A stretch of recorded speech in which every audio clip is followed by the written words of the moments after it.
You don't miss them. You miss who you were when they loved you. You don't want them back. You want to feel wanted again, to feel chosen, to feel like you matter. And that's the trap. Because the more you chase that feeling, the more you give away the power you were born to keep. You check the messages, replay old photos, scroll, hope, spiral. And still, it never lands, it never heals. Why? Because emotional dependency doesn't scream, it whispers. You're not whole until they say you are. But here's the truth, the Stoics knew this. The more you depend on someone else to feel at peace, the more you'll never feel it. So stay with me, because in this video, you'll learn 10 Stoic rules to release emotional dependency and finally build a peace that doesn't break when someone leaves. And at the end, I'll share the single Stoic shift that helped me stop begging for love and start becoming someone I no longer abandon. Let's begin. This video isn't about how to get over someone. It's about how to come back to the version of you that never needed to beg to be seen. Because emotional dependency doesn't always look like crying on the floor. Sometimes it looks like waiting for replies, wondering if they're online, shrinking your truth to keep someone from walking away. And slowly, you lose your center. But here's what the Stoics teach. You don't need to cut them off. You need to come back to yourself. Not through revenge, not through pretending, but through 10 practical, powerful inner shifts, rules that act like inner scaffolding when your heart feels like it's falling apart. That's what this video is. 10 Stoic rules to break emotional dependency, step by step. We'll go deep into mindset, into patterns, into small daily actions that rebuild your self-respect. From me, the inside out. And if you stay till the end, I'll give you the one Stoic perspective that made me stop asking, why don't they love me? And start asking, why am I abandoning myself to chase them? You ready? Let's start with a story. Meet Rachel. Rachel didn't look broken. She had a job, friends, a full schedule. But inside, she was always waiting. Waiting for the message, waiting for the call, waiting for someone to prove that she mattered. She didn't need constant love. She needed constant reassurance that she wasn't too much, too sensitive, too hard to love. So, when he pulled away, she didn't just miss him. She doubted herself. She scrolled old texts, replayed old conversations, asked friends what they thought, and yet, no answer was enough. Because when you outsource your sense of worth, there's never enough to fill that gap. Until one day, Rachel found something different. Not a new person, not a new trick, but a quote from Epictetus.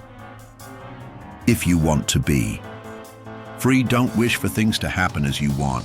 Wish for things to happen as they do. That hit her. She didn't need someone to come back. She needed to come back to herself. And that's what we're doing now, because just like Rachel, you aren't too much, you're just too used to shrinking.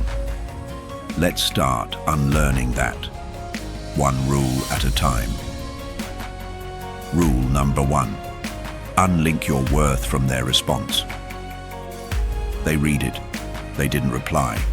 They liked your post, but didn't text back.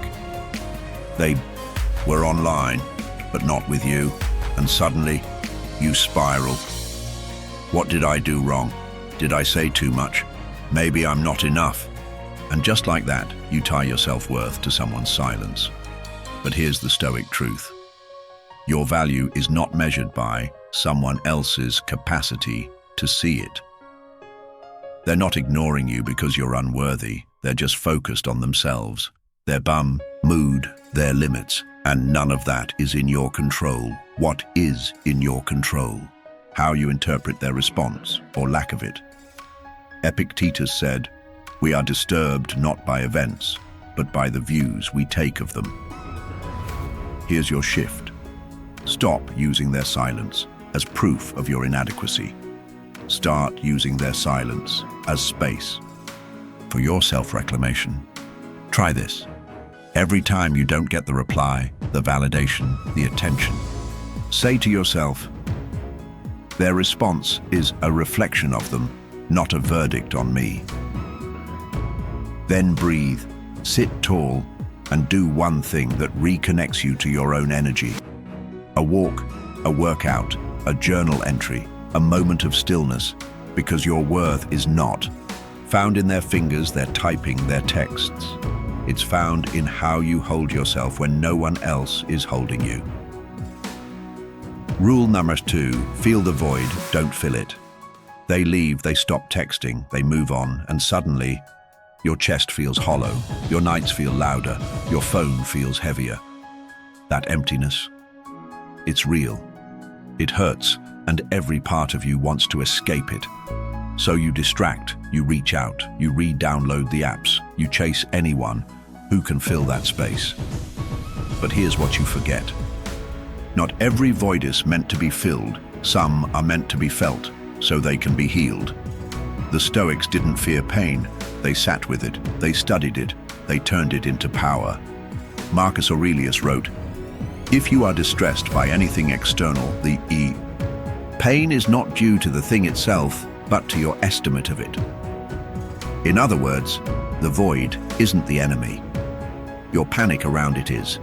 Here's your shift. Stop running from the silence. Start asking, what is this emptiness trying to teach me? Try this. When the ache comes, don't grab your phone, don't numb out. Instead, sit, feel, name it. Lonely, wounded, unseen, not enough. And then breathe, because the more clearly you feel it, the less power it holds. The Stoic doesn't avoid discomfort. They meet it, understand it, and rise above it. So let the void be there, let it echo, and in the stillness, you'll hear something stronger than their absence, your own presence. Rule 3. Don't chase closure, create it. You want to understand, you want to ask why, you want to hear them say, "I'm sorry, I messed up, you meant more than I showed." But instead, you get silence, mixed signals, a half-hearted like on your story, weeks later, and it hurts because your story feels unfinished. But here's what the Stoics knew. Closure isn't a conversation, it's a decision. You don't need their apology, forgive. You don't need their permission to heal, you don't need their clarity to walk away in peace. Epictetus reminded, when someone does you wrong, don't ask why they did it. Ask why it affected you so deeply. Here's your shift. Stop waiting for them to validate your pain. Start closing the chapter with your truth. Try this. Write a letter you'll never send. Say everything you need to say, not for them, for you. Then write another letter to yourself from the future you, the one who moved on, the one who let go, the one who doesn't need anything to feel complete again. Because closure isn't something you get, it's something you build with your own 2 hands. When they don't give, you an ending, you write a beginning. And that's where your power lives. Rule number 4, stop making excuses for disrespect. They cancel last minute. Again, they don't reply for days until they're bored. They speak to you like you're replaceable, and you say, they're just busy. They had a tough childhood. They don't mean it that way, but deep down, you know, you feel the sting, the shrinking, the subtle erosion of your self-worth, and still, you explain it away. Because facing the truth feels scarier than holding on to the fantasy. But here's what the Stoics teach. Truth may hurt, but denial destroys. Marcus Aurelius wrote, "If it's not right, don't do it. If it's not true, don't say it. If it's not yours, let it go." Here's your shift. Stop making excuses for behaviors you'd never tolerate from someone you didn't have feelings for. Start defining your boundaries by your values, not your emotional attachment. Try this. Write a list. Title it, "What I know but haven't let myself accept." Then list the red flags, the double standards, the moments you shrank to keep their love alive, and beside each one write, "I deserve better, and I'm done pretending I don't." Because respect isn't earned by explaining yourself harder. It's protected by recognizing when it's missing and walking away anyway. Remember, every time you defend disrespect, you teach yourself that your peace is negotiable. And it's not anymore. Rule number 5, replace longing with living. You sit by the phone, you check their profile, you replay every memory. Like a movie you can't stop watching, and it feels safe, familiar, almost comforting. But the truth, you're not remembering them. You're resisting moving on from who you were when they were around. You're stuck in longing for closure, longing for attention, longing for a past that doesn't fit your future. But here's what the Stoics remind us. You cannot begin to heal if you're still holding vigil for a life that's gone. Seneca said, "It is not that life is short, but that we waste much of it." Here's your shift. Stop waiting for them to come back. Start building a life they couldn't survive in because it's too full of your own joy, focus, and strength. Try this. List 3 things you've been postponing because heartbreak has taken all your air.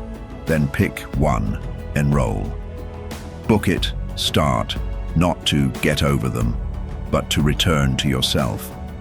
And every time the longing returns, repeat this to your soul. They were a chapter, but I am the author. Because living isn't betrayal, it's recovery, it's permission, it's you saying, I still get to grow, even if they're gone. And you do, starting now. Rule number 6. Don't try to be understood. Try to be free. You type the message, then delete it, then retype it. This time, more calmly, more reasonable, more digestible, because deep down, you're not trying to express. You're trying to be understood, to be seen, to be validated, to be told. You're not crazy. You're not overreacting. You're right to feel this. And when they don't respond, or worse, dismiss you, it feels like your truth didn't matter at all. But here's what the Stoics knew. Freedom isn't getting others to agree, it's being at peace when they don't. Epictetus wrote, "If you want to improve, be content to be thought foolish and stupid."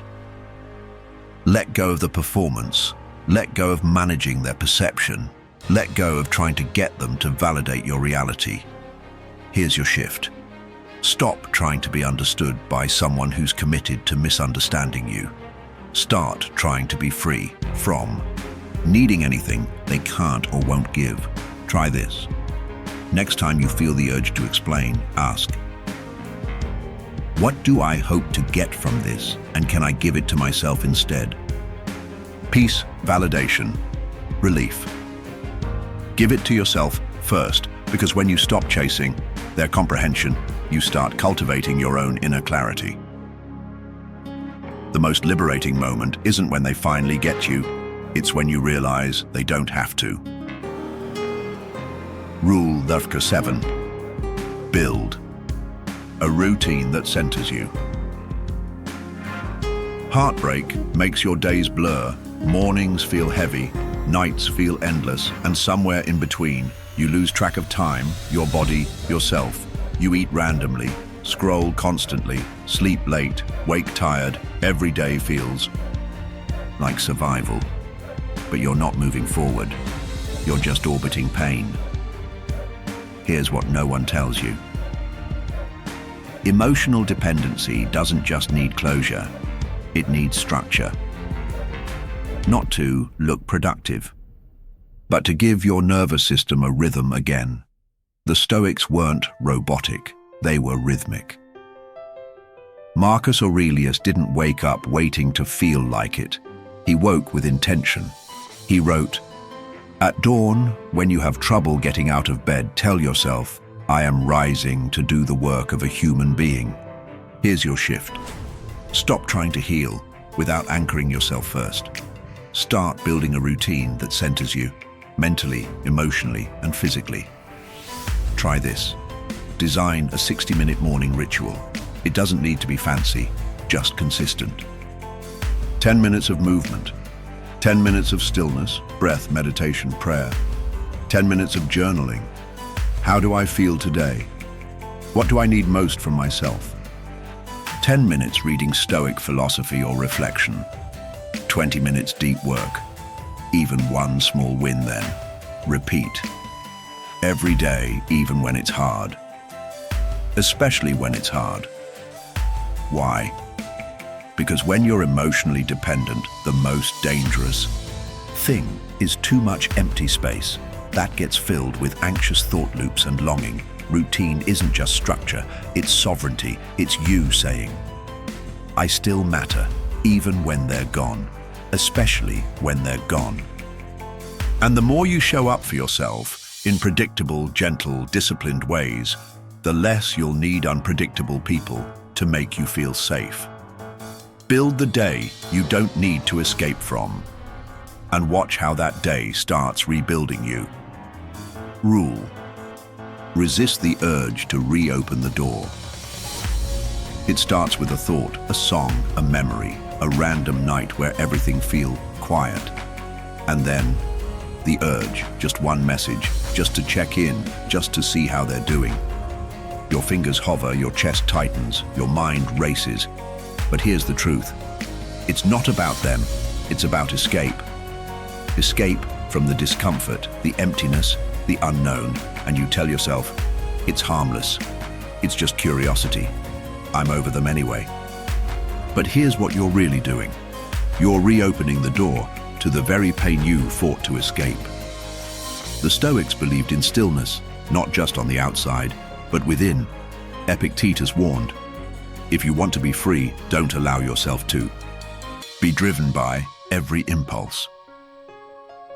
Freedom isn't just walking away, it's resisting the temptation to return to what hurt you just because it's familiar. Here's your shift. Stop glorifying checking in. Start honoring the boundary that's protecting your peace. Try this. Create a no re-entry ritual. Write down why the door was closed, what it cost you to survive that ending, what you've gained since choosing yourself. Keep it somewhere, visible. Read it when the urge comes. Remind yourself. My future is worth more than a moment of nostalgia. Then redirect. Walk. Breathe. Message a friend.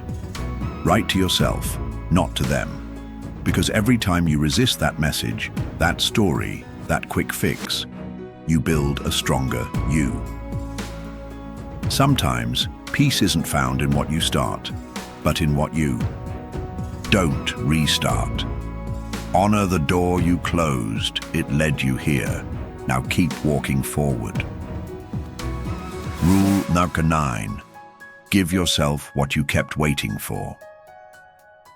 You waited for their words, to be chosen, to be seen, to be held in the way you were always ready to hold them, but they didn't, or couldn't, or wouldn't, and now that space inside you still waits, still hopes, still aches. But here's the truth, and it's painful before it's powerful. You kept waiting for someone to do for you what you were never taught to do for yourself. The Stoics understood. No one saves you.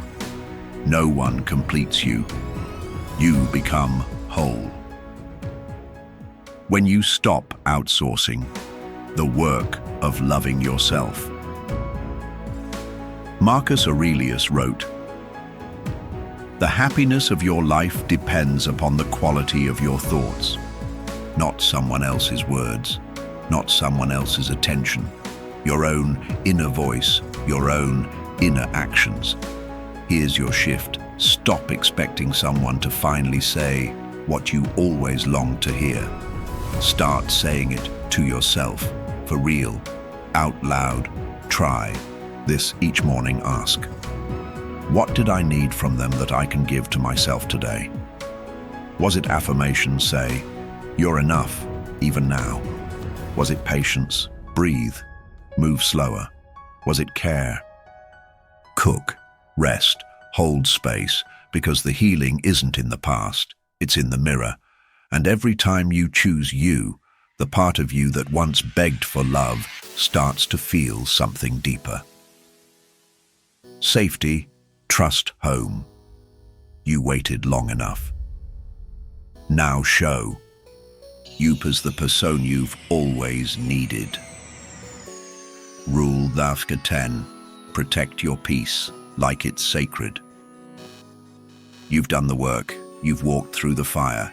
You've sat with pain that once broke you and stayed. Now, you feel a little clearer, a little lighter, a little more like yourself. But here's what happens next. They reach out. You see a memory. You feel the pull. And suddenly you forget how far you've come. You forget how hard it was to breathe just a few weeks ago. This is the danger. Healing makes you strong, but it also makes you forget what it cost to get here. The Stoics didn't just train to endure pain, they trained to guard peace. Once they'd earned it, Epictetus said, "No, person is free who is not master of themselves." That means freedom isn't found in the absence of triggers, but in your refusal to go back to what once wrecked you. Here's your shift. Stop thinking peace is fragile. Start treating it as sacred. Build rituals to protect it, boundaries that feel like respect, spaces that remind you who you are. Try this. Write a peace contract. What behaviors will you no longer tolerate? What habits are non-negotiable? What do you owe yourself before you offer anything to anyone else? Then read it. Every time you're tempted to re-enter chaos, you've already healed from doubt. Because they may text, memories may come, but you decide. Not everything that calls me deserves a response. You didn't do all this work to fall back into a version of you that no longer fits. You did it to remember. My peace isn't a place I visit, it's who I'm becoming. So guard it like it matters, because it does. You don't need them to come back. You don't need closure or perfect answers or some grand apology that erases everything. What you need is already within you, these 10 Stoic shifts. They're not about becoming cold or building walls or pretending you don't care. They're about choosing peace over permission, truth over illusion, and you over someone who never chose you fully. So here's your reflection. Which rule hit deepest, and which one will you live by starting today? Drop it in the comments, not just as a thought, but as a declaration to yourself. Because healing isn't loud, it's quiet, it's daily, and it's yours. Your peace is no longer optional. It's the new standard. So protect it, live it, be it. We're with you.